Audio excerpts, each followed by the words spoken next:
नमस्कार, सुजासी बुलेटिन में आप सभी दर्शकों का हार्दिक स्वागत। मैं निशा शर्मा और एक बार फिर हाजिर हूं प्रदेश की प्रमुख खबरों और महत्वपूर्ण जानकारियों के साथ। तो चलिए बिना देरी किए शुरू करते हैं आज का ई बुलेटिन।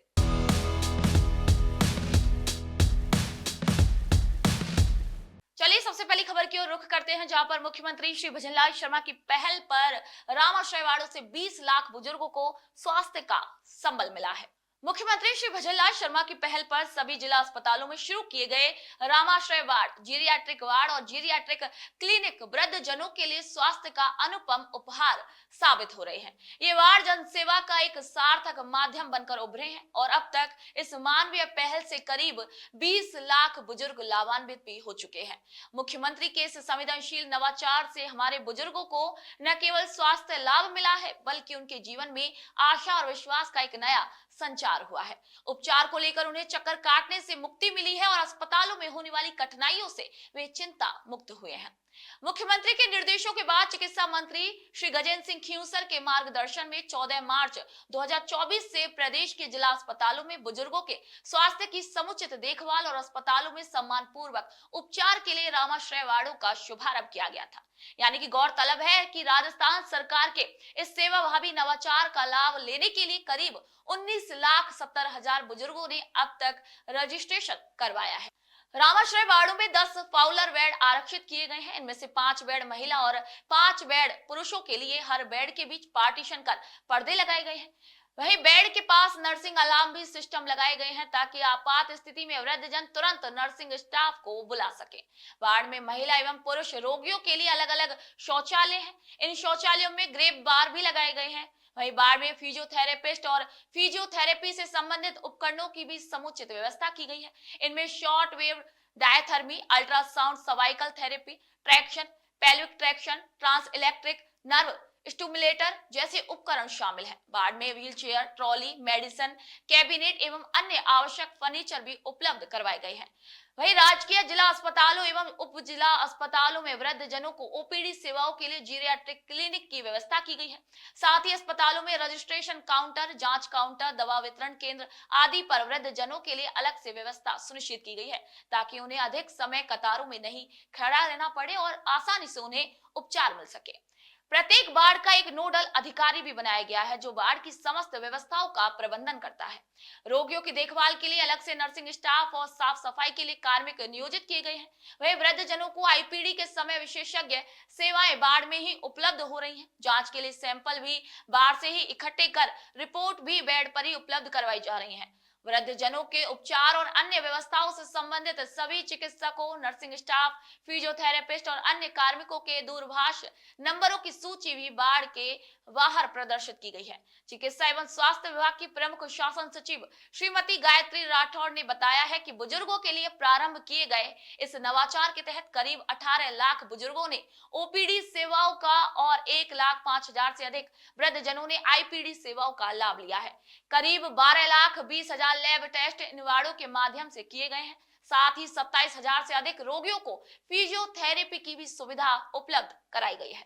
आइए अगली खबर की ओर रुख करते हैं, जहां पर अति पिछड़ा वर्ग और गुर्जर समाज की मांगों पर मंत्रिगण समिति की बैठक आयोजित की गई। अति पिछड़ा वर्ग और गुर्जर समाज के प्रतिनिधियों द्वारा उठाई जा रही विभिन्न मांगों पर चर्चा के लिए मंगलवार को शासन सचिवालय में मंत्रिगण समिति की प्रथम बैठक आयोजित की गई। इस बैठक में राज्य सरकार एवं गुर्जर आरक्षण संघर्ष समिति के बीच हुए समझौतों पर विस्तृत चर्चा की गई। मुख्यमंत्री श्री भजनलाल शर्मा के निर्देशों पर बनी समिति की अगुवाई में ये बैठक संपन्न हुई है।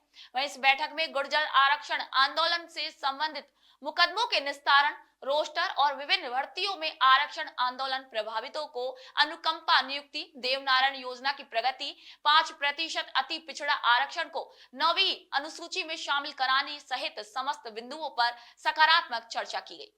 समिति द्वारा संबंधित विभागों को इस संबंध में 15 दिन में तथ्यात्मक रिपोर्ट भेजने के भी निर्देश दिए गए हैं और आंदोलन समिति द्वारा नामित प्रतिनिधियों के साथ चर्चा करने का भी निर्णय लिया गया।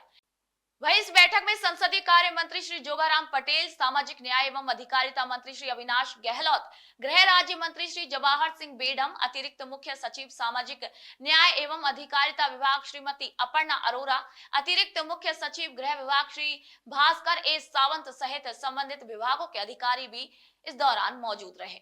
आइए अगली खबर के रुख करते हैं, जहां पर पंडित दीनदयाल उपाध्याय अंत्योदय संबल पखवाड़े के तहत वर्षों से अटके काम आसानी से पूरे हो रहे हैं।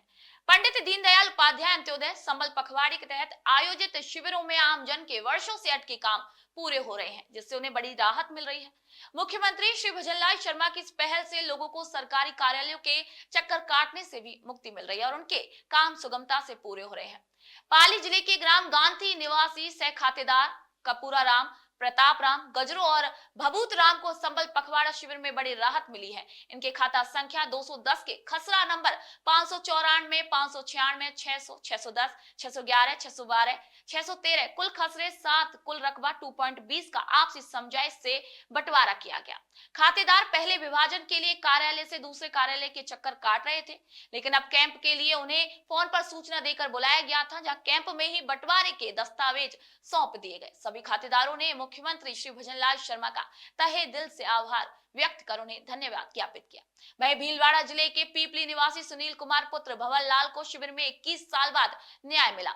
जमीन खरीद के बाद नामांतरण के संख्या 756 राजस्व रिकॉर्ड में उनके नाम दर्ज हुए, लेकिन वर्तमान जमाबंदी में उसकी भूमि के आधे हिस्से में गलती से किसी अन्य व्यक्ति का नाम दर्ज हो गया।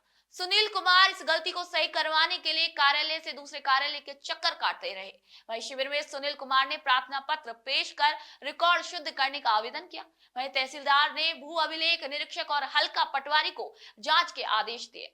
जांच रिपोर्ट के आधार पर तहसीलदार ने त्रुटिवश दर्ज हुए नाम को पार्थी के खाते से हटाने का आदेश दिया। इस पर सुनील कुमार ने मुख्यमंत्री का तहे दिल से आभार भी प्रकट किया। वहीं अजमेर हरमाड़ा के सुरसुरा ग्राम के शिवराज पुत्र चंचे को संबल पखवाड़े में राहत मिली, जहां भूमि के बंटवारे के लिए काफी समय से चक्कर काट रहे थे। उपखंड अधिकारी को आपसी सहमति से बंटवारे के लिए आवेदन किया।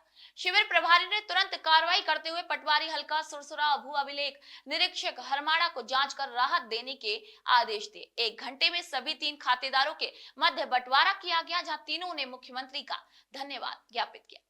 वहीं जोधपुर जिले की ग्राम पंचायत बालाजी नगर के निवासी प्रवीण बिश्नोई के चेहरे पर उस वक्त राहत और संतोष की मुस्कान दिखी जब उनको संबल पखवाड़ा शिविर में दिव्यांगता प्रमाण पत्र मिला। अब उनको सरकार की विभिन्न योजनाओं का भी लाभ मिल सकेगा। परिजनों ने खुशी जाहिर करते हुए बताया कि हमने कई बार आवेदन किया था, लेकिन हर बार कुछ न कुछ अड़चन आ जाती थी। सभी विभाग एक ही स्थान पर उपलब्ध थे तो काम बिना किसी परेशानी के ही हो गया। यह हम सभी के लिए किसी वरदान से कम नहीं है। आइए अगली खबर की ओर रुख करते हैं, जहां पर मुख्यमंत्री की पहल पर 177 उच्च प्राथमिक विद्यालय क्रमोन्नत कर नए पद स्वीकृत किए गए हैं।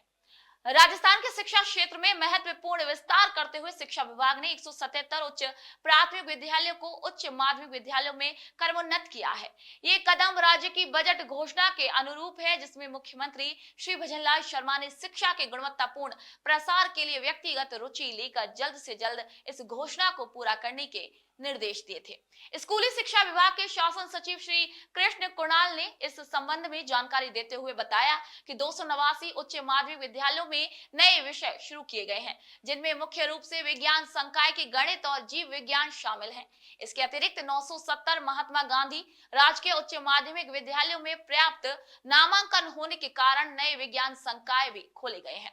इससे इन विद्यालयों में पढ़ने वाले विद्यार्थियों को भौतिक शास्त्र, रसायन शास्त्र, जीव विज्ञान और गणित जैसे विषयों के अध्ययन की अब सुविधा मिलेगी। मुख्यमंत्री के इस निर्णय से विद्यार्थियों में विज्ञान विषयों के प्रति रुचि बढ़ेगी और उन्हें संकाय और विषय चयन के लिए भी अधिक से अधिक विकल्प भी उपलब्ध होंगे।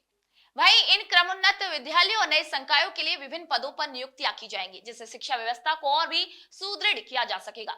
वहीं स्वीकृत पदों का विवरण इस प्रकार है कि जहां प्रधानाचार्य 177, व्याख्याता 4277, वरिष्ठ अध्यापक 1062, अध्यापक लेवल 1 और 2 708, प्रयोगशाला सहायक 982, कनिष्ठ सहायक 177, चतुर्थ श्रेणी कर्मचारी 177 और इसके साथ ही जयपुर स्थित राजकीय महाराज आचार्य संस्कृत महाविद्यालय को सेंटर फॉर एक्सीलेंस के रूप में स्थायी संचालन की बजट घोषणा के कार्यान्वयन के लिए आवश्यक धनराशि भी आवंटित की गई है। तो आज के सूजसी बुलेटिन में इतना ही। फिर आप सभी से मुलाकात होगी नई खबर, नई जानकारियों के साथ। तब तक के लिए मुझे दीजिए इजाजत। नमस्कार।